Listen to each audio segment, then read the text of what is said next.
दोस्तों, एक बार रेल की पटरी और रेल में ईगो क्लैश हो गया। जी हां, बात बहुत छोटी सी थी दोस्तों, लेकिन बहुत बिगड़ गई। हुआ ये कि एक दिन पटरी ने रेल से कहा कि काश कोई ऐसा भी दिन होता जो मुझे भी आराम मिलता। देखना, तू तो फिर भी कुछ घंटों यार्ड में जाकर आराम कर लेती है, लेकिन मुझे तो एक पल का भी आराम नहीं मिलता। एक रेल आती है तो दूसरी रेल जाती है और यह सिलसिला कभी खत्म ही नहीं होता। पटरी की ये बात सुनकर रेल भड़क गई दोस्तों। बोली, ज्यादा नाटक मत कर, करती ही क्या है तू दिन रात लेटी रहने के अलावा, हिलती तक नहीं है तू अपनी जगह से। और एक मुझे देख, दिन रात कई कई हजार किलोमीटर तक इतना बोझा उठाकर बस दौड़ती ही रहती हूँ। उसके बाद अगर मुझे यार्ड में कुछ पलों का आराम मिल जाता है तो तुझे जलन हो रही है मेरे आराम से। पटरी ने कहा कि अरे नहीं नहीं बहन, मुझे तेरे आराम से कोई जलन नहीं हो रही, बल्कि मैं तो अपने आराम को लेकर फिक्रमंद हो रही हूं बस। रेल फिर भड़बड़ाने लगी।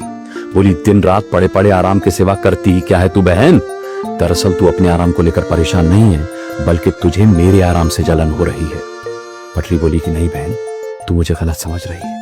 मैं मानती हूं कि तू इतना बोझ लेकर दिन रात कई हजार किलोमीटर तक दौड़ती रहती है, लेकिन जरा ये भी तो सोच कि तेरा वो बोझ सहती तो मैं ही हूं ना।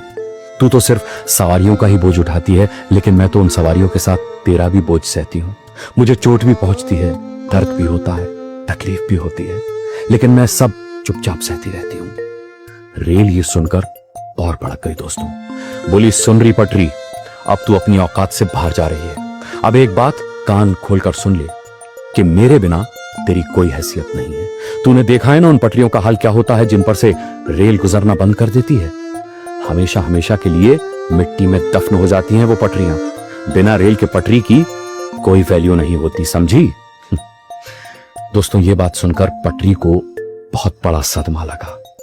उसे रेल की बातों ने इस कदर दुख पहुंचाया कि वो उस दुख को सह नहीं पाई और पूरी तरह से टूट गई।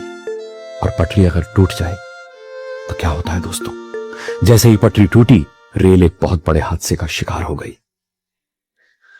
दोस्तों, आप समझ रहे हैं ना, ये कहानी केवल पटरी और रेल की नहीं है, ये कहानी हमारे रिश्तों की भी है।